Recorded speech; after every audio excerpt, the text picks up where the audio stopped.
சீரரா செல்வம் போல் சேர்க்குதே என் ஆசான் வீரராகவிற்கு புகழ்.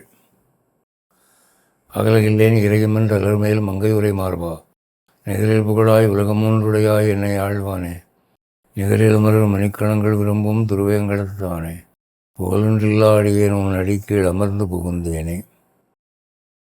இன்றைய உபயதாரருக்கு நன்றி கூறி, ஆஞ்சநேயர் பணம் தருவாரா என்ற தலைப்பிலே சில கருத்துக்களை உங்கள் முன் வைக்க வந்திருக்கிறேன். ஆஞ்சநேயர்னு சொன்ன உடனேயே சில எதிர்ப்புகள், சில பிரச்சனைகள் சமுதாயத்தில் இருக்குது. இன்றைக்கி பலர் சில மூட நம்பிக்கைகளுக்கு அடிமையாகி தாம் கெட்டதும் இல்லாமல் மற்றவர்களையும் கெடுக்கிறார்கள். அவங்க என்ன சொல்கிறாங்க, அனுமார் இலங்கைக்கு தீ வச்சவர், அதனால் அவருடைய படத்தை வீட்டில் வச்சு கும்பிட்டா நம்ம வீட்டில் ஃபயர் ஆக்சிடெண்ட் வந்துடும், அதனால் அனுமார் படம் வச்சுக்காதீங்க அப்படின்னு ஒரு கருத்து.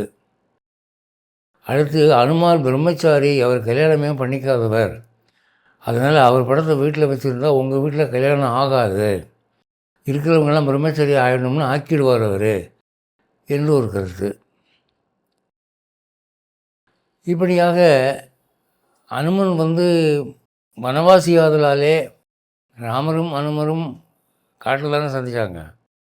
நம்மளை காட்டுக்கு அனுப்பிச்சிடுவான் அவன், ஒரு பட்டணத்து வாழ்க்கை, நாகரிகமான வாழ்க்கை நமக்கு கிடைக்காது என்று ஒரு கருத்து. இதெல்லாம் எனக்கு எப்படி தெரியும்னா, எங்கள் ஊர் பெருமாள் கோவில்லையும் மற்ற சில பெருமாள் கோவில்லையும் அனுமன் படம் நிறையா சன்னதிக்கு எதிராக சாத்தி வச்சுருந்தது. பட்டாச்சாரியரை கேட்டேன், என்ன சாமி இவ்வளோ அனுமார் படம் வச்சுருக்கிறீங்க, எதுக்குன்னு. நானாக வச்சுருக்கேன், அனுமனை கும்பிடக்கூடாதுன்னு ஒரு பொருளையை கிளப்பி விட்டு எல்லாம் அவன் பூஜையிலேருந்து அனுமன் படத்தை கொண்டு வந்து இங்கே மாட்டிட்டு போகிறாங்க. நான் என்ன பண்ணுவேன், இதெல்லாம் தூக்கி கடலில் போட வேண்டியதுதான் அப்படின்னு சொன்னார். ஏன் சாமின்னு கேட்டால், இந்த காரணமெல்லாம் சொல்கிறார், இப்படிலாம் பேசிக்கிறாங்க அப்படின்னு. மக்கள் ஒன்று உணரணும், அவர் கல்யாணம் பண்ணிக்கலை, ஆனால் பிரிஞ்சு இருந்த தம்பதிகளாகிய ராமனையும் சீதையும் ஒன்று சேர்த்தது அவர் தான். ஒன்று சேர்த்து வச்சு ரெண்டாவது கல்யாணம் மாதிரி கல்யாணம் பண்ணி வச்சார். ராமனுடைய முதல் தங்க கொடுத்து, அந்த அம்மாவுடைய சூடாமணியை ராமர்கிட்ட கொடுத்து ரெண்டாவது கல்யாணம் மாதிரி பண்ணி வச்சார் அவர். அனுமன் தீ வச்சாரே, எங்கே தீ வச்சார்? ஒரு கெட்டவனுடைய ஊரில், ராவணன் ஊரில் தீ வச்சார். சுக்ரீவனுடைய ராஜ்யத்தில் தீ வச்சாரா? அயோத்தியில் தீ வச்சாரா? முனிவருடைய ஆசிரமத்தில் தீ வச்சாரா? அவருக்கு என்ன கிறுக்கா பிடிச்சிருக்கு? ஒருத்தன் அழியணும்னு நினைக்கிற போது அவன் அழிக்கிறார். அப்படி பார்த்தா பகவான் கூட தான் கெட்டவர்களை அழிக்கிறார். அதுக்காக பகவானுடைய படம் நம்ம வீட்டில் இருக்கக்கூடாதுன்னு சொல்லலாமா? அதுவும் தப்பு. காடு என்பது அனுமன் பிறவியிலேயே அமைந்த ஒரு இருப்பிடம். ராவணனை அழிக்கிறதுக்காக தோன்றியவர் அனுமான். காட்டில் தான் இருக்கணும், குரங்குகள் காட்டில் இருக்கிறது தானே பழக்கம். மனிதனாக இருந்து காட்டு அலைஞ்சார்னா நீங்கள் சொல்கிறதை சொல்லலாம். ஆக எப்படி பார்த்தாலும் அனுமன் வழிபாடு என்பது தவறானது அல்ல, அதை புரிஞ்சுக்கணும். அடுத்தாப்புல, குபேரன் கையில் நிறைய காசு இருக்குது. முன்னால் பார்த்தீங்கன்னா அண்டர் நிறையா காசு வச்சுருப்பார், அவர்கிட்ட போய் காசு கேட்கலாம். மகாலட்சுமி தங்கமாக கொட்டுவா, அவர்கிட்ட போய் கேட்கலாம். அனுமன் என்ன வெறும் காய் கிழங்கு தின்னுட்டு இருக்க ஒரு காட்டில், அவர்கிட்ட போய் காசு கேட்கலாமா? கேட்டால் கொடுப்பாரா? யாருக்காவது காசு அள்ளி கொடுத்துருக்காரா? சங்கராச்சாரியாருக்கு பொன்மழை பொழிந்தது, வேதாந்த தேசிகருக்கு பொன்மழை பொழிந்தது, வித்யாரண்யருக்கு பொன்மழை பொழிந்தது. அந்த மாதிரி ஒரு காசு கொட்டினாரா எங்கேயாவது? ஒன்றும் இல்லையே. அப்படி இருக்கிற போது அவர்கிட்ட போய் காசு கேட்கலாமா என்று தவறாக பிரச்சாரம் பண்ணுகிறார்கள். இதையெல்லாம் தீர்த்து வைக்கும் முகமாக வால்மீகி மகரிஷி அவர்கள் அனுமனுடைய சகஸ்ரநாமம் ஒன்றை ரிஷிகளுக்கு உபதேசித்ததாக ஒரு சம்பிரதாயம் இருக்குது. அந்த புஸ்தகத்தை லிப்கோவில் போட்டிருக்காங்க. அதை தான் எடுத்து நீங்கள் நான் முக்கியமாக நடத்த போகிறேன். இதை ராமனே அங்கீகரித்ததுனால இந்த அனுமன் சகஸ்ரநாமத்துக்கு ரிஷி யாருன்னா ராமச்சந்திரமூர்த்தி தான் ரிஷி என்று போட்டிருக்கு. அதனால் இதில் சொல்லப்பட்ட விஷயங்கள் பொய்யாக இருக்க முடியாது, பல ரிஷிகளாலே அங்கீகரிக்கப்பட்டது. அதில் இந்த சகஸ்ரநாம பிராரம்பத்தில் லிப்கோ எடிஷனில் போட்டிருக்கிறபடி நான் ஸ்லோகம் நம்பரை சொல்கிறேன். அந்த 1000 பெயர்களில் அவர் பணம் கொடுக்கக்கூடியவர் என்ற பொருள் உள்ள சில பெயர்கள், ஒரு 7-8 நாமாக்கள் நான் சூஸ் பண்ணி இன்றைக்கி விளக்க போகிறேன். அந்த 8 நாமாக்கள் எந்த எந்த ஸ்லோகத்தில் வருது, எத்தனாம் நம்பரில் வருதுங்கிறதையும் இப்போ எடுத்து சொல்ல போகிறேன். ஆகவே அனுமனை வணங்கினால் பணம் வரும் என்று நான் சொந்தமாக உடான்ஸ் கருத்து விடலை. பரம்பரையாக நம்பி வரப்படும் ஒரு கருத்து தான் அது. அனுமனை யாருன்னு நினச்சிங்க? வெறும் குரங்கனை நினச்சிங்க? அனுமன் யார்? வாயு பகவானுடைய மகன். ஏன் குரங்காக பிறந்தார்? குரங்குகள் ராவணனுடைய அழிவுக்கு காரணமாக இருக்க வேண்டும் என்று சாபம் இருந்ததுனாலே அவர்கள் குரங்காக பிறந்தார்கள். அடுத்து மனிதர்களையும் விலங்குகளையும் விட்டுட்டு ராவணன் மற்றவர்களிடமிருந்து அழிவு வரக்கூடாதுன்னு கேட்டிருந்தான். அதனால் விலங்குகள் மூலமாக அழிவு வரணுங்கிறதுக்காக இவர்கள் விலங்குகளாக பிறந்தார்கள். அதுக்கெல்லாம் ஒரு காரணம் இருக்குது. அவர் யார்? அனுமனை யாருன்னு நினைக்கிறீங்க? வாயு பகவானுடைய அம்சமாக வந்தவர். அடுத்தாப்பில் ஒரு பால்யத்தில் ஏற்பட்ட ஒரு சிறு தவறினாலே இந்திரன் அந்த அனுமனை தாடையில் அடிச்சுட்டான். அனுமான்னு பேர் வந்தது. அப்போது வாயு பகவான் கோவிச்சுக்கிட்டு, நான் ஒழுங்காக சஞ்சாரம் பண்ணுறதுனால தானே நீங்கள் என் மகனை போட்டு அடிக்கிறீங்கன்னு அவர் கோயிலில் புகுந்துக்கிட்டார். எல்லாருக்கும் மூச்சு காற்று இல்லை. அப்போ எல்லோரும் மூச்சு விடணுமேங்கிறதுக்காக தேவர்கள்லாம் போய் அனுமனுக்கு ஏகப்பட்ட வரங்களை கொடுத்தாங்க. 33 கோடி தேவர்களும் அனுமனுக்கு வரம் கொடுத்தார்கள். எந்த ஒரு தெய்வத்துக்கும் இந்த பெருமை இல்லை. அனுமனுக்கு மட்டும்தான் இந்த வரம். சாதாரணமாக ஒரு தெய்வத்துக்கிட்ட வரம் வாங்குவாங்க. குபேரன்கிட்ட வரம் வாங்குவாங்க, சிவன்கிட்ட வரம் வாங்குவாங்க, பிரம்மா கிட்ட வரம் வாங்குவாங்க, அவ்வளோதான். அனுமனுக்கு 33 கோடி தேவர்களும் வரம் கொடுத்தார்கள். அப்படி சகல தேவர்களுடைய அருளாசியும் சங்கமமான ஒரு தேவதா மூர்த்தி அது. அவர் சும்மா மனசாலே இவனுக்கு காசு வரட்டும்னு நினச்சா போதுமே, காசு கொட்டுமே. இப்போ பணம் கொடுக்குறவங்கெல்லாம் கையில் காசு வைக்கிட்டு தான் கொடுக்குறாங்களா? அவங்க மனசார இவன் பணக்காரன் ஆகணும்னு நினச்சா போதும். தெய்வத்துடைய சக்தி அதுதான். மகாலட்சுமியும் அப்படி தான். மகாலட்சுமி சங்கராச்சாரியாருக்கு கொட்டினார். ஏன்னா அங்கே இன்ஸ்டண்ட்டாக பணம் வேண்டியிருக்கு. அவருக்கு அந்த பொம்பளை மேலே ரொம்ப ஒரு பிரியமாகி போச்சு. அதனால் உடனே காசை கையில் பார்க்கணும் அப்படின்னு நினச்சார்.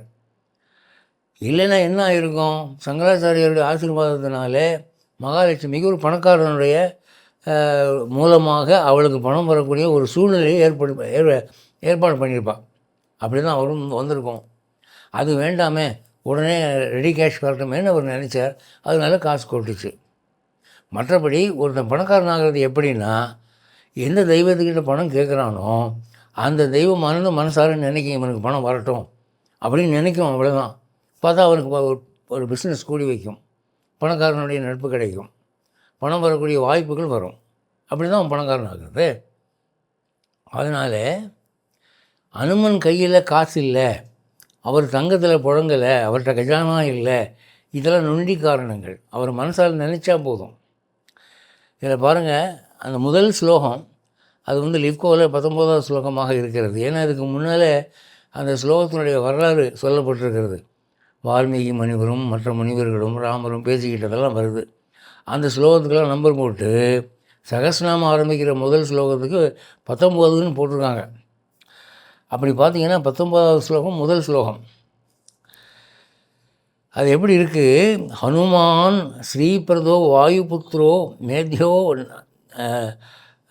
அனுகः உஜ்வலः அமிர்த்யு வீரக வீரஸ்ய கிராமவாசோ ஜனாஸ்ரய. இப்போது ஹனுமான்கிறது முதல் பெயர். ஹனுனா தாடையில் அடிப்பட்டவன், இந்திரனால் அடிப்பட்டவன். அடுத்து பேர் ஆரம்பிக்கிறது எப்படி ஆரம்பிக்குது? ஸ்ரீபிரதா. ஸ்ரீபிரதானா, ஸ்ரீனா செல்வம், செல்வத்தை தருகிறவன். மக்களுக்கு இப்படியெல்லாம் சந்தேகம் இருக்குது. காய் கிழங்க திங்கிற ஒரு குரங்குக்கு காசு எப்படி கொடுக்கக்கூடிய சக்தி இருக்கும் அப்படின்னு நினைக்கிறாங்கங்கிற காரணத்துக்காகவே அந்த முதல் ஸ்லோகத்தில் முதல் வரியில் 2வது நாமமாக ஸ்ரீபிரதா அப்படின்னு சொல்லியிருக்கு. ரொம்ப மங்களமான பெயர். அனுமனுக்கு ஸ்ரீபிரதா என்ற பெயர். இப்போ நமக்கெல்லாம் அனுமனுக்கு என்ன பேருன்னு கேட்டால் மாருதின்னு சொல்லுவோம், ஆஞ்சநேயர்னு சொல்லுவோம், அனுமான்னு சொல்லுவோம்.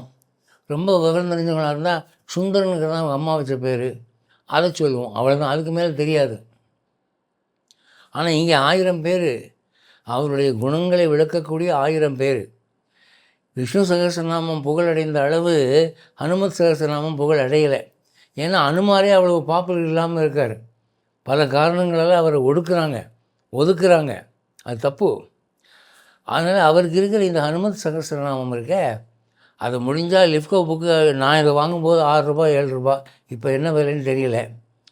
அதை வாங்கி டெய்லி பாராயணம் பண்ணலாம், அது தப்பு இல்லை.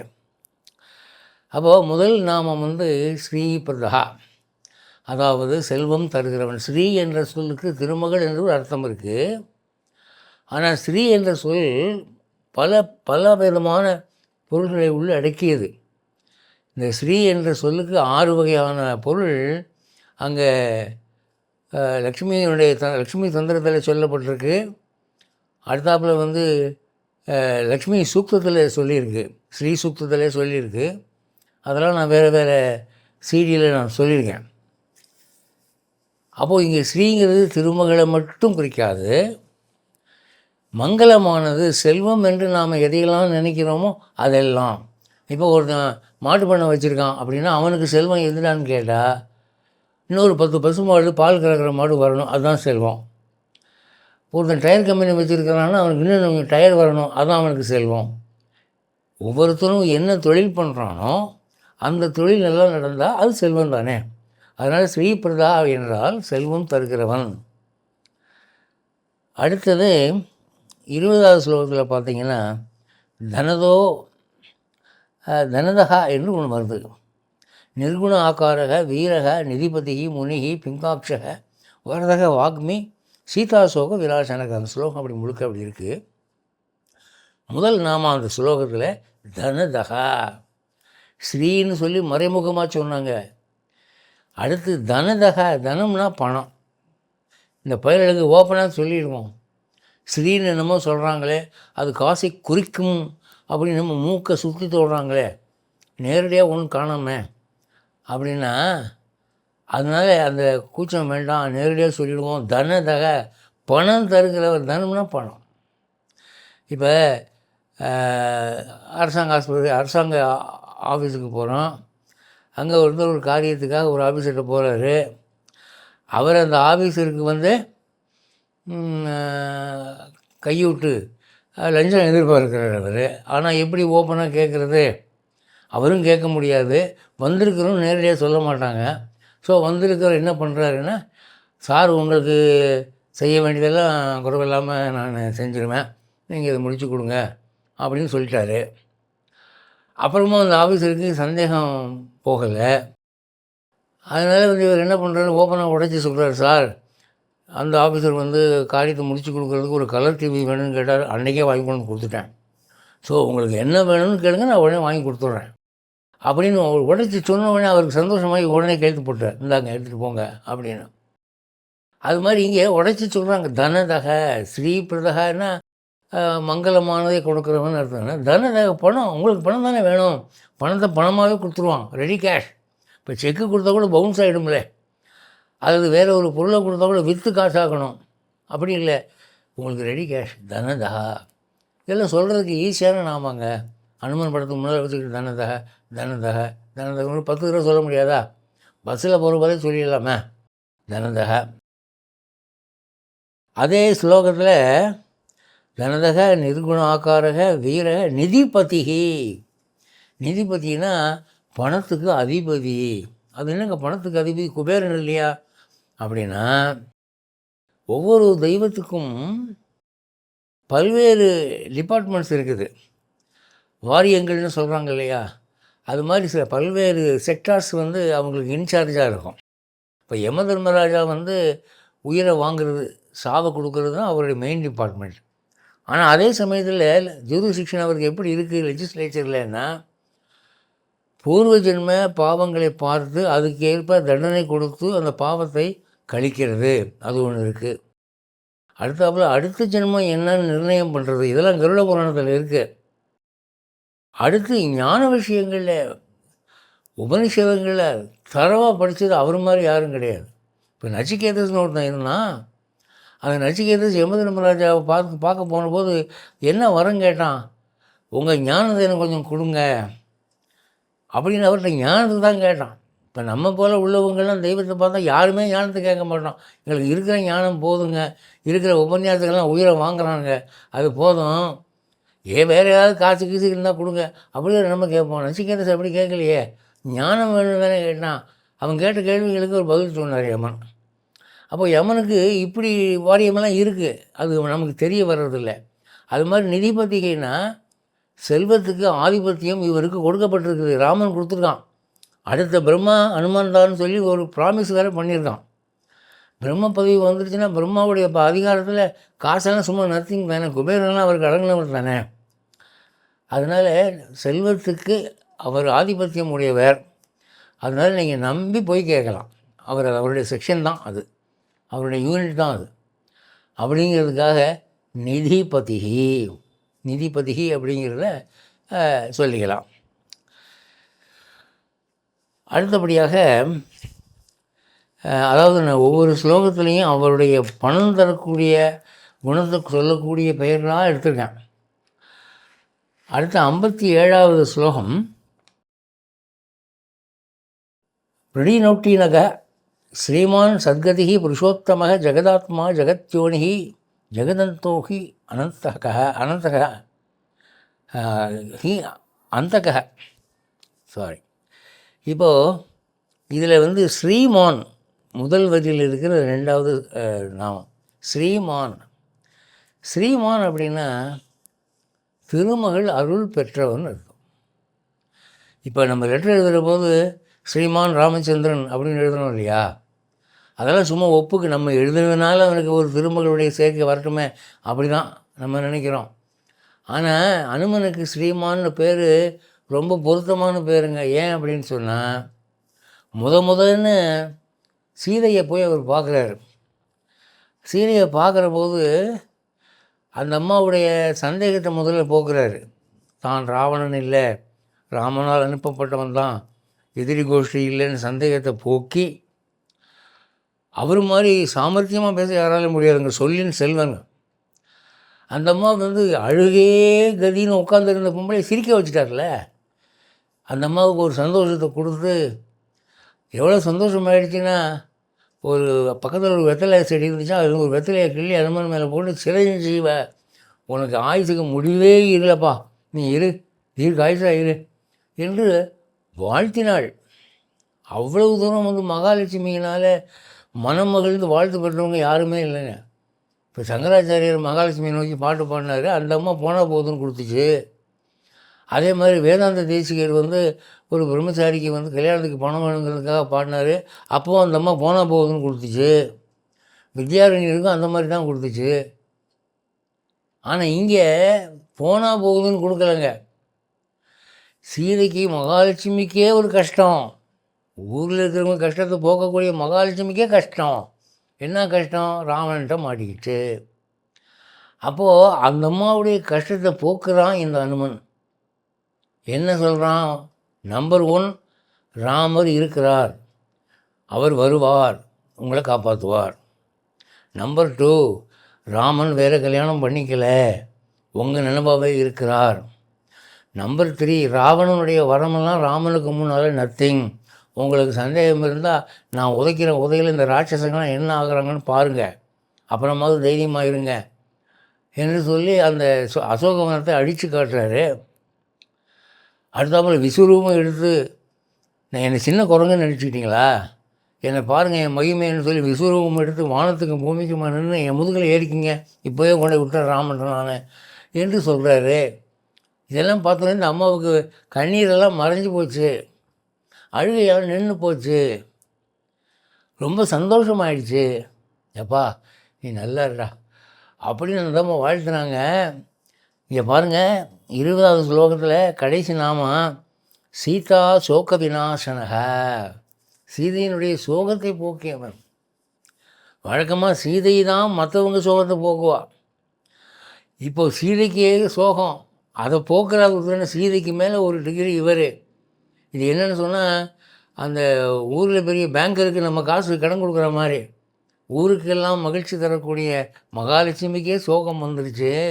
அந்த சோகத்தை போக்குனார் இவர். சீதா சோக விநாசனக. அதனால் அந்த அம்மா ஆசீர்வாதம் பண்ணாங்க. அப்போது ஸ்ரீமான் திருமகளாலே விசேஷமாக கடாட்சிக்கப்பட்டவர். அப்போ அவர் பார்த்து ஒருத்தனை ஏய் நீ நல்லா நீ சீமான் ஆயிடுவடா, பணக்காரன் ஆகிடுவேன்னு சொன்னால் ஆக மாட்டான். நாம அதுக்கு தான் அப்படி போட்டிருக்கு ஸ்ரீமான். அது ஒரு நாமம். அடுத்தது 71வது ஸ்லோகத்தில் பாருங்கள். உத்தராசாஸ்திதः ஸ்ரீதः திவ்ய ஔஷதி வசக ககः சாக்காமிருகः கபீந்திரதः புராணக பிராணசஞ்சரக. இப்போ அதில் முதல் வரியில் ஸ்ரீதகான்னு ஒரு நாமம் இருக்குங்க. ஸ்ரீதகா அப்படின்னு சொன்னால் ஐஸ்வர்யத்தை தருகிறவர். ஸ்ரீதா அப்படின்னு மகாலட்சுமிக்கு ஒரு பேர் உண்டுங்க. இவர் இருக்கிற இடத்துல மூதேவி ஓடிப்படும். ஒன்றில் இலங்கைக்குள்ளே கால் வச்சார். முதல்ல லங்காதேவி தடுத்தா, ஏய் குரங்க யாருன்னு அப்படின்னு. அப்போது அவர் என்ன சொன்னார், அந்த இலங்கையை சுற்றி பார்க்குறதுக்காக வந்திருக்கேன் நான். டேய் யார்கிட்ட என்ன பேசுகிறேன், நான் ஒருத்தர் இங்கே இருக்கிறேன், நீ சுற்றி பார்த்துருக்கியா, உன்னை விட்டுருவான் நான் நான் அப்படின்னு கேட்டு ஓங்கி ஒரு குத்து விட்டா. இவர் பார்த்தாரு, என்ன பொம்பளை நம்மளை அடிக்கிறா, பொம்பளை திருப்பி அடித்தா அது நமக்கு அழகு இல்லைன்னு சொல்லி இடது கையால் லேசாக அப்படி ஒரு குத்துனாராம். இப்போ நம்ம குழந்தைய அடிக்கிறோம், குழந்தை நம்மக்கிட்ட பாக்ஸிங் பண்ணுது, ஒரு 4 வயசு குழந்தை. அது பலத்தெல்லாம் திரட்டிட்டு குத்தும் நம்மளை. ஆனால் நம்ம அந்த மாதிரி பலத்தெல்லாம் திரட்டிட்டு குத்துனா குழந்தை அவுட் ஆகிடும். அது நம்ம சும்மா பேருக்கு அப்படி குத்துறோம், அவ்வளோதான், விளையாட்டுக்கு. அது மாதிரி அனுமார் என்ன பண்ணார், இடது கையால் ஒரு அடி அடித்தார். அது அப்படியே கதறி கண்ணு காது மூக்கில் ரத்தம் வடிஞ்சு ஐயோ அப்பான்னு விழுந்துட்டு சொல்லிச்சான். பிரம்மா சொன்னார், ஒரு குரங்கு மூஞ்சியில் குத்தும், அது என்றைக்கோ அன்றைக்கி தான் இலங்கைக்கு அழிவு ஆரம்பம்னு தெரிஞ்சுக்க அப்படின்னு. அந்த குரங்கு நீ தானா ஐயா, இந்த போடு போடுற என்ன அப்படின்னு கேட்டாவ. அதனால் அவர் ஒரு தடையாக இருந்த ஒரு ராட்சசியை ஒரே குத்தில் வீழ்த்தி சீதைக்கு ராமனுடைய சகவாசம் என்ற திருவை கொடுக்குறார். அங்கே இவர் நுழைஞ்சதுனால தானே சீதைக்கு ராமரை பார்க்கக்கூடிய ஒரு வாய்ப்பு, ராமனுடைய மோதிரம் கைக்கு கிடைக்கிது, சூடாமணி திருப்பி கொடுக்குறா. ஸ்ரீராம ஜெயம் ஸ்ரீராம ஜெயம் என்று அனுமன் சொல்லக்கூடிய அளவில் இந்த வானர சைன்யம்லாம் இந்த ராட்சசர்களை அழித்து போடுறதுக்கு இவர் தானே காரணம். முதல் அனுமான் தானே கால் வச்சார் இலங்கையில். சீதை எங்கே இருக்கிறா, தூக்கிட்டு போனது யாருன்னே யாருக்கும் தெரியாது. அந்த நேரத்தில் இதை கண்டுபிடிச்சி அனுமன் இலங்கை போகிறோம் சுற்றி பார்த்து சீதையை காணாம் அப்படின்ன உடனே, இந்த சீதை இல்லைங்கிற செய்தி சொல்கிறதுக்கு போல நான் தற்கொலை பண்ணி செத்து போகிறேன் அப்படின்னு அந்த முடிவுக்கு வந்துட்டார். அந்த நேரத்தில் அவருடைய வலது கண் துடிக்கிறது, வலது தொடை துடிக்கிறது, வலது தோல் துடிக்கிறது, அசோகவனம் கண்ணுக்கு படுகிறது. ஆஹா, அந்த இடத்த நான் பார்க்கலையே, நான் பெண்களை அந்த புறத்துக்கு தான் தேடணும்னு சொல்லி அங்கே போய் தேடினேன். இல்லை, ஒருவேளை அசோகவனத்தில் இருக்காளே என்னமோ, அங்கே பார்த்தா இருக்கிறாங்க. அப்போ முதன்னு ராமனுக்கும் சீதைக்கும் சம்பந்தம் ஏற்பட்டது எப்படி, இந்த அனுமன் கால் வச்சதுனால தான். கால் வச்சுட்டு இந்த சீதை அழுதுகிட்டு இருக்கா, அதோ கதியிலும் அழுதுகிட்டு இருக்கா, அழுக்கு சேலை சுத்தம் சுற்றி இருக்கிறா, உடம்புலலாம் நகை இல்லை, குளித்து ரொம்ப நாள் ஆகுது. அதனால் இது சீதையாக இருக்க முடியாதுன்னு ஒரு முடிவு எடுத்துகிட்டு அவர் போயிருக்கலாம்ல. ஒரு பொண்ணு உட்காந்து அழுதுகிட்டு இருந்தால் அவள் சீதையாக இருக்க முடியாதுங்க. சீதை ஜனகனுடைய மக, தசரதனுக்கு மருமக, ராமனுக்கு ஒய்ஃபு, அவள் எவ்வளோ லட்சுமிகரமாக இருப்பாள், இது சும்மா பீடை பிடிச்ச மாதிரி உட்காந்துருக்குது அப்படின்னு அவன் திரும்பி போயிருக்கலாம்ல, போகலையே. அவர் என்ன பண்ணுறாரு, சிம்சுபா விருட்சத்தின் கீழே அமர்ந்திருந்த அந்த சீதை தன் திருமேனியில் இருந்த நகைகளையெல்லாம் கழட்டி பக்கத்தில் இருந்த மரத்தின் கிளையிலே தொங்க விட்டுருக்கா. அப்போ அந்த நகைகளை இப்போ எப்படி ஸ்டடி பண்ணுறாரு தெரியுமா, நான் ரிஷிமுக பருவத்தில் நின்றுட்டு இருந்தபோது ஒரு பெண் அழுது கொண்டே தன் ஆபரணங்களை கழட்டி போட்டு விட்டு போனாள். அங்கே இருக்கிற நகையெல்லாம் இங்கே இல்லை, இங்கே இருக்கிற நகையெல்லாம் அங்கே இல்லை. அப்போ இது ரெண்டும் ஒரு நபருடைய நகை தான். அப்போ அந்த அழுத பொண்ணும் இந்த அழுத பொண்ணும் ஒன்று தான். அவள் அழகாக இருந்தா, இவள் அழுக்காக இருக்கா, ஆனால் 2 பேரும் ஒன்று தான், இவ தான் சீதையாக இருக்கணும் அப்படின்னு ஒரு முடிவுக்கு வர்றாரு இல்லையா. அப்போது சீதைக்கு ராமருடைய சேர்க்கை என்ற ஒரு மகிழ்ச்சியை தரக்கூடியவர் ஸ்ரீதகா. அப்போது திருமகளுக்கே திருவை தருகிறவர் நமக்கு தரமாட்டாரா. அப்போ அருமையான நாமங்க ஸ்ரீதகா. ஏன்னா சுருக்கமாக இருக்கும், உங்களுக்கு நீள பேர் சொன்னால் தான் கஷ்டம். சுருக்கமான பேர் ஈஸியாக சொல்லிடலாம் இல்லையா. அனுமனுடைய சன்னதிக்கு போய் ஸ்ரீதகா ஸ்ரீதகா ஸ்ரீதகா ஒரு சுற்று ஆஃபீஸுக்கு போங்க, எல்லாம் நல்லபடியாக நடக்குமே. அப்புறம் அடுத்து 93வது ஸ்லோகம். இதில் மகாநிதி மகாபாக மகாகர்பக மகாநிதி மகாகாரக மகாயோகி மகா தேஜக மகாத்யுதி. மகாநிதி, நிதிகள் பல இருக்கின்றன, அதில் இவர் மகாநிதின்றார். இப்போ ஒரு பேங்க்கில், லோக்கல் பேங்க்கில் போய் நீங்கள் பணத்துக்கு செக் எழுதி கொடுக்குறீங்க, 3 லட்சம் எழுதி கொடுக்குறீங்க. அவன் சொல்கிறான், சார் இது பிரான்ச்சு, இது மெயின் ஆஃபீஸ் இல்லை, எங்ககிட்ட 3 லட்சம்லாம் அட்ட டைம் வாங்க முடியாது. ஒரு நாளைக்கு 1 லட்சம் நாங்கள் தர முடியும். நீங்கள் நாளைக்கு மறுபடியும் வாங்க, நாளைக்கும் 1 லட்சம் எழுதி கொடுங்க, அப்புறம் 3ஆவது நாள் வாங்க, அப்புறம் 1 லட்சம் எழுதி கொடுங்க, மொத்தம் 3 லட்சம் உங்களுக்கு கிடைக்கும். ஒரே நாளில் 3 லட்சம் கொடுக்குறதுக்கு எங்களுக்கு ஐவேஜ் இல்லை சார், எங்ககிட்ட அவ்வளோ பணம் கிடையாது அப்படின்னு சொல்லிட்டு அது லோக்கல் பிரான்ச், அது சின்ன கிராமத்து பிரான்ச்சு. அதெல்லாம் மகாநிதி இல்லை, அது அல்பநிதி. அனுமன் அப்படி இல்லை. உங்களுக்கு எவ்வளோ பணம் வேணும், எத்தனை கோடி வேணும்? இன்றைக்கி உலகத்திலே மிகப்பெரிய பணக்காரன் 6000 கோடி 8000 கோடி 10,000 கோடின்னு சொல்கிறாங்க. அந்த மாதிரி வேணுமா? பில்லியன்ஸ், மில்லியன்ஸ் இல்லை, பில்லியன்ஸ் வேணும்னா கூட நீங்கள் அனுமன் மனசு வச்சா நடக்கும். நீங்கள் நினைக்கலாம் அனுமன்ட்டு அவ்வளோ பணம் ஏது அப்படின்னு சொல்லி. அவர் சும்மா ஒரு ஸ்டேட்மெண்ட் கொடுத்தா போதும், அவருக்கு ராமருடைய வரம் இருக்குது, சீதையுடைய வரம் இருக்குது. அதை மனசில் நினச்சி இவன் பெரிய பணக்காரன் ஆகணும்னு நினைக்கிறான், கொஞ்சம் ஆக்குங்க சாமின்னா அவ்வளோதான், சரியாக பேசு. நீங்கள் அனுமான் சன்னதியில் போய் என்ன வேண்டுறது அப்படின்னு கேட்பாங்க சில பேர். நான் சொல்லுவேன், நீங்கள் அவரை போட்டு தொல்லை பண்ணாதீங்க, ராமர்கிட்ட எனக்காக ஒரு வார்த்தை சொல்லுங்கன்னு கேளுங்க, அது மோர் எஃபெக்டிவ் அப்படிமே. ஏன்னா ராமர்கிட்ட அவர் எவ்வளோ செல்வாக்கு. ராமர்கிட்ட போய் அனுமன் சொல்லி திருஷ்டாமையா சீதா, என்னால் சீதை பார்க்கப்பட்டாள் அப்படின்னு குதிக்கிறார். கண்டேன் சீதையின் கம்பன் சொல்கிறான். பார்த்தோன்னே அவன் ராமன் சாக இருந்து எனக்கு உயிர் கொடுத்தாய் ஆஞ்சநேயா, சாக இருக்கிற ஒருவனுக்கு எவன் உயிர் கொடுக்குறானோ அவன் தந்தைக்கு சமானம், நீ எனக்கு தகப்பன், தசரதன் ஒரு தகப்பன்னா நீ ஒரு தகப்பன் என்று அவனை ஆலிங்கனம் செய்து கொண்டான். செய்து கொண்டு இதுக்கு ஈடாக நான் உனக்கு என்ன திரும்பி செய்ய போகிறேன்னு தெரியலையே என்று சொல்கிறான். இதெல்லாம் அவன் ஒரு கடனாக வச்சுருக்கிறான். அனுமன் நமக்கு இப்படியெல்லாம் பெரிய உபகாரம் பண்ணியிருக்கான், அவனுக்கு திரும்பி ஏதாவது பண்ணணுமே அவன் காத்துக்கிட்டு இருக்கான். நீங்கள் போய் ராமர்கிட்ட எனக்காக ஒரு வார்த்தை சொல்லுங்கள் அப்படின்னு சொல்லி கேட்டு, அவன் அனுமர் ராமரை பார்த்து சாமிங்க என்னமோ கேட்குறான், ரெக்கமெண்டேஷன் பாருங்கள் அப்படின்னா, ராமர் ஆகா ஒரு நல்ல வாய்ப்பு வந்தது, அனுமன்ட்ட நான் பட்ட கடன் தீரப்போகுது என்று சொல்லி குதிச்சுட்டு கொடுப்பான். அதான் இங்கே சொல்கிறேன், மகாநிதியும் அளவில்லாத பணம் அவங்ககிட்ட வாங்கலாம் அனுமன்கிட்ட. உங்களுக்கு அனுமான்கிட்ட ஏது காசு அப்படி தான் நினைக்கிறீங்க. மகாலட்சுமி படத்தை பார்த்தீங்கன்னா ஒரு தட்டு நிறையா தங்கத்தை வச்சுக்கிட்டு கொட்டுற மாதிரி படம். நீங்கள் லாட்ரி டிக்கெட் விற்கிறவன் கடையில் போய் பாருங்கள், இந்த படம் தான் வச்சுருப்பான். எல்லா சாமியும் காசு கொடுக்குற மாதிரி படம் தான் இருக்குது. அனுமான் பார்த்தீங்கன்னா மலையை தூக்குற மாதிரி படம் தான் இருக்காங்க. அவர் கையில் காசு வச்சுருக்க மாதிரி எந்த படமும் எங்கேயும் பார்க்க முடியாது. அதான் ரகசியமாக இங்கே சொல்கிறாரு, அவருக்கு இல்லாத காசா, அனுமன் நினச்சா அவரால் கொடுக்க முடியாத காசா மகாநிதி என்று சொல்கிறார். அடுத்து 119வது ஸ்லோகத்தில் சரணம் ஜீவனம் போக்தா நானாச்சேஷ்டோகி அச்சஞ்சலா ஸ்வஸ்திமான் ஸ்வஸ்திதக ஸ்வஸ்தக சாதனக பவனாத்மஜா. இதில் 2வது வரியில் 2வது நாமம் வருது பாருங்கள், ஸ்வஸ்திதகா. ஸ்வஸ்தினா மங்களங்கள்னு அர்த்தங்க.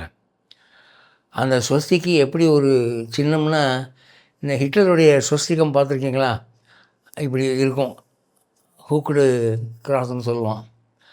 அது ஹிட்லரே இங்கே அதர்வண வேதத்திலேருந்து கற்றுக்கிட்டான் அப்படின்னு சொல்லுவாங்க. ஹிட்லருக்கு இந்துக்களுடைய மத நம்பிக்கைகள் ரொம்ப ஈடுபாடு உண்டு. அதனால தன்னை பற்றி சொல்லும்போது வி ஆரியன்ஸ் அப்படின்னு சொல்லுவான். நாங்கள்லாம் ஆரியன் ரேசியா, சும்மா நினைக்காதீங்க.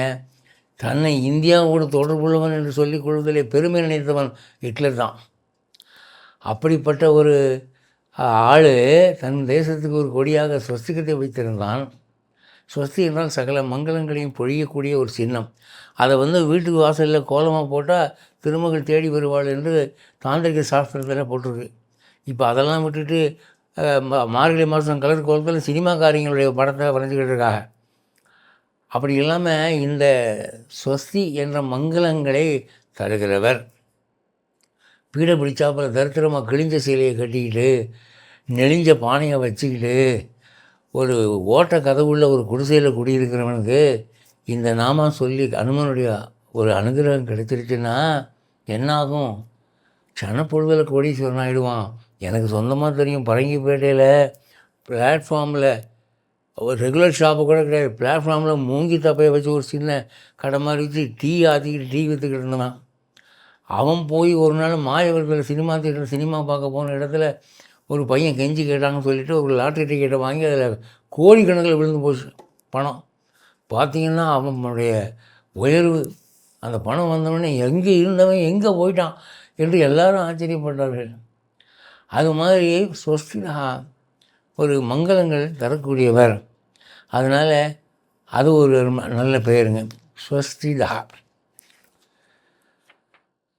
அதுக்கப்புறம் 8வது நாமம் என்று ஒரு நாமம்.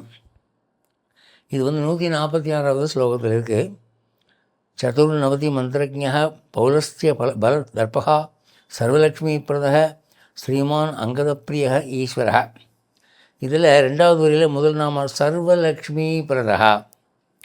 சர்வலக்ஷ்மின்னா எல்லா லட்சுமிகளையும் தருவார். அப்படின்னா லட்சுமி ஒருத்தி தானே.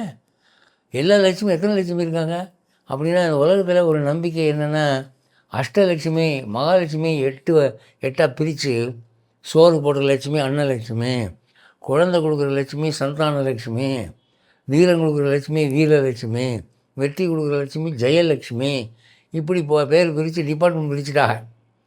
அதனால் லட்சுமி எத்தனை பேருன்னா 8ம்பாங்க சில பேர். அட 8 80 எத்தனை லட்சுமி இருக்குது தெரியுமா? அதனால் எத்தனை லட்சுமியாக இருந்தால் எனக்கு என்ன, அதை பற்றி இல்லை. அனுமன் மனசு வச்சுட்டா திருமகளுடைய எல்லா பிரிவுகளும் சேர்ந்து வரும், ஒரே வீட்டுக்கு வரும். முன்னால் வந்து ஆதிலட்சுமி வருவா, அப்புறம் அன்னலட்சுமி வருவா, அதுக்கப்புறம் சந்தானலட்சுமி வருவா, எல்லா லட்சுமி, தானிய லட்சுமி, தனலட்சுமி, வீரலட்சுமி, ஜெயலட்சுமி, வித்யாலட்சுமி, ஞானலட்சுமி எல்லாம் தான் வரும். இவர் எப்படிப்பட்டவனா, சர்வலட்சுமி பிறந்தக. லட்சுமியில் என்னென்ன செக்ஷன் டிவிஷன் உண்டோ அவ்வளவும் கொடுத்துருவார். காசு மட்டும்தான் கொடுப்பார் நினைக்கிறீங்களா? சந்தோஷம் கொடுப்பார், எல்லாம் கொடுப்பார். அதனால் அனுமனால் கொடுக்க முடியாத ஐஸ்வர்யம் இல்லை, செல்வம் இல்லை. சகல ஐஸ்வர்யங்களையும் அவரால் அடைய முடியும் என்பதற்கு ஆதாரமாக இந்த பெயர்களை சொன்னேன். இந்த ஒரு 8 பெயர்களை நீங்கள் மலர்ப்பாக சலிப்பாக நினைக்கக்கூடாதுங்கிறதுக்காக 8 பேர் நான் எடுத்திருக்கிறேன். இன்னொரு தடவை 8ஐயும் படிக்கிறேன். ஸ்ரீபிரதா, தனதா, நிதிபதி, ஸ்ரீமான், ஸ்ரீதா, மகாநிதி, ஸ்வஸ்திதா, சர்வலக்ஷ்மி பிரதா. இதை மனப்பாடம் பண்ணி இதையே தியானம் பண்ணிகிட்டு இருங்க. பிரயாணம் பண்ணும்போதும், சும்மா உட்காந்துருக்கிற போதும், போர் அடிக்கிற போதும், எதையோ நினச்சிக்கிட்டு எவனையோ வஞ்சிக்கிட்டு இருக்கிறதுக்கு பதிலாக இதை சொல்லிகிட்டு இருந்தீங்கன்னா ஏதாவது ஒரு வழியில் எப்படியாவது உங்களுக்கு பணம் எங்கே இருந்தாவது வரும். அதான் வந்து என்னுடைய குரு சொல்லுவார், ஐயங்கார் சுவாமிகள் சொல்லுவார். அவர் வந்து சின்ன பையனாக ஒரு 7 வயசு பையனாக படிச்சுக்கிட்டு இருந்தார். தேவஸ்தானம் பாடசாலையில் சான்ஸ்கிரிட் ஸ்கூலில் படிச்சுக்கிட்டு இருக்கார். அப்போ வந்து இந்த கனகதாரா ஸ்தோத்திரங்கிற புக்கை ஒரு சின்ன கையேடு யாரோ ஒருத்தன் கொண்டு கொடுத்தானா. அந்த சின்ன பிள்ளையாக இருக்கிற போது அவருக்கு என்ன தெரியும், இது நம்ம சொல்லுவோம், ஏதாவது பணம் வரதா பார்ப்போம்னு சொல்லி அவர் சொல்லியிருக்கார். ஒரு 2 நாள் 3 நாள் சொன்னாராம். அதனுடைய விளைவு என்ன ஆச்சுன்னா, 4வது நாள் அந்த ஸ்கூலுக்கு, தேவஸ்தான பாடசாலைக்கு அந்த ஸ்கூலை நடத்தக்கூடிய கரஸ்பாண்டன்ட் வந்திருக்கார். அவர் ரொம்ப வைதிகமானவர், சிகையெல்லாம் வச்சு பஞ்சகச்சம் கட்டி ரொம்பவும் ஆச்சாரமாக இருப்பார் பார்க்குறதுக்கு. அவர் சம்ஸ்கிருதம் அத்துப்படி 4 வேதமும் படித்தவர். அவருக்கு என்னென்னா சம்ஸ்கிருதம் பரவணும் நாட்டில். அதுக்காக அந்த பாடசாலைக்கு நிறுவி அது எல்லாம் செலவு பண்ணி தன் கையிலேருந்து பணம் போட்டு பண்ணின்னு இருக்கார். அவர் வந்து சரி பசங்க எப்படி படிக்கிறாங்கன்னு பார்க்கணுங்கிறதுக்காக ஒவ்வொரு கிளாஸாக போயிருக்கார். ஒவ்வொரு கிளாஸாக போய் அந்த பையனை எழுப்பி சம்ஸ்கிருதத்தில் ஒரு கேள்வி கேட்பார். பதில் சொல்கிறவனும் உண்டு, முழிக்கிறவனும் உண்டு. அப்படி வரும்போது இவர் படிச்சுக்கிட்டு இருந்த கிளாஸுக்கு வந்திருக்கார். வந்த உடனே வந்து இவர் சம்ஸ்கிருதத்தில் கேள்வி கேட்டால் எழுப்பின பையன்லாம் தமிழில் பதில் சொல்கிறான். ஏய், இது சம்ஸ்கிருத பாடசாலைடா, சம்ஸ்கிருதத்தில் பதில் சொல்லுங்கடா அப்படின்ன உடனே எல்லாம் மூஞ்சும் பயந்து போய் இருண்டு போயிட்டான். அப்போ வந்து அந்த கிளாஸ் வாத்தியார் இருக்கார், அவருக்கு தானே கெட்ட பேர், என்னையா பாடம் நடத்துகிற, ஒரு பையனுக்கு கூட சமூகத்தில் பேச வரல அப்படின்னு சொல்லுவாங்கள்ல. உடனே இவர் என்ன பண்ணியிருக்காரு, என்னுடைய குரு இருக்காரே அவரை காமிச்சு, அவன் இருக்கானே வீரராகவன், இந்த மூக்கு பையன் கருடன் மாதிரி இருக்கு பாருங்க, அவனை கேளுங்க அவன் சொல்லுவான் அப்படின்னு. உடனே வந்து எழுப்பி கேட்டிருக்காரு, தவநாமிக்கம் அப்படின்னு, உன் பேர் என்ன அப்படின்னு. இதுதான் அவர் கேட்டது. அவர் மலமலன்னு சம்ஸ்கிருதத்தில் 7 வயசுலங்க சம்ஸ்கிருதத்தில் என் பேர் இன்னது, எங்கள் அப்பா பேர் இன்னது, என் ஊர் இன்னது, நான் பிறந்த ஊர் இது, இப்போ நான் வந்திருக்கிற ஊர் இது, என் கூட பிறந்தவங்க இத்தனை பேர், மலமலன்னு சரித்திரத்தையே சம்ஸ்கிருதத்தில் சொல்லிட்டார். உடனே வந்து அவருக்கு ரொம்ப சந்தோஷமாயிடுச்சு. உடனே ஒரு பேப்பர் எடுத்தார். எடுத்து இந்த பையன் வீரராகவனுக்கு மாதம் 7 ரூபா சன்மானம் மாதிரி கொடுக்க வேண்டியது, அது என்னுடைய பர்சனல் அக்கௌண்ட்லேருந்து கொடுத்துருங்க அப்படின்னு எழுதி அந்த சீட்டை வாத்தியார்ட்ட கொடுத்துட்டு போயிட்டார். அதுக்கப்புறம் அவர் சொல்கிறார், மாதம் 7 ரூபாங்கிறது அந்த காலத்தில் எவ்வளோ பெரிய தொகை தெரியுமா? என்னுடைய குரு 7 வயசு பையனாக இருந்தபோது 7 ரூபாங்கிறது 7000க்கு சமம். அதே மாதிரி 7 ரூபா கிடைக்குமா? அவர் சொல்கிறாரு, மாதம் வாங்கின 7 ரூபா தீர்றதுக்கு முன்னாலே அடுத்த மாதம் 7 ரூபா வந்துடும்ப்பா. அந்த ரூபாய்க்கு அவ்வளோ மதிப்பு, என்னால் செலவு பண்ண முடியல, அவ்வளோ செழிப்பாக நான் ஸ்கூலில் படிக்கிற வரைக்கும் எனக்கு அந்த 7 ரூபா வந்துக்கிட்டு இருந்துச்சு, அந்த கணக்குதார சோதரம் படித்ததனுடைய விளைவது அப்படின்னு சொல்கிறார். அதில் பணம் இப்படி தான் வரும்னு சொல்ல முடியாதுங்க. பணம் வந்து புதையலாக தான் கிடைக்குங்கிற அவசியம் இல்லை. இப்போ சங்கராச்சாரியர் பாடினபோது வானத்துலேருந்து கொட்டிச்சான், நமக்கு வானத்துலேருந்து கொட்டி எதிர்பார்க்கக்கூடாது. நமக்கு வானத்துலேருந்து பள்ளி தான் விழுகுது, ஒற்றை தான் விழுகுது, வேறு என்ன விழுகுது? நமக்கு வேறு ஏதாவது ஒரு வழியில், ஒரு தொழில் மூலமாக, நண்பர்கள் மூலமாக எப்படியாவது போகிறோம். ஆகவே இந்த நாமங்கள் நம்பிக்கையோடு சொல்லிக்கிட்டுருங்க. அந்த ஆஞ்சநேயருடைய அனுகிரகத்தினால நமக்கு செல்வ நிலைமை மேம்படும் என்று கூறி விடைபெறுகிறேன். ஜெய் ஸ்ரீமன் நாராயண்.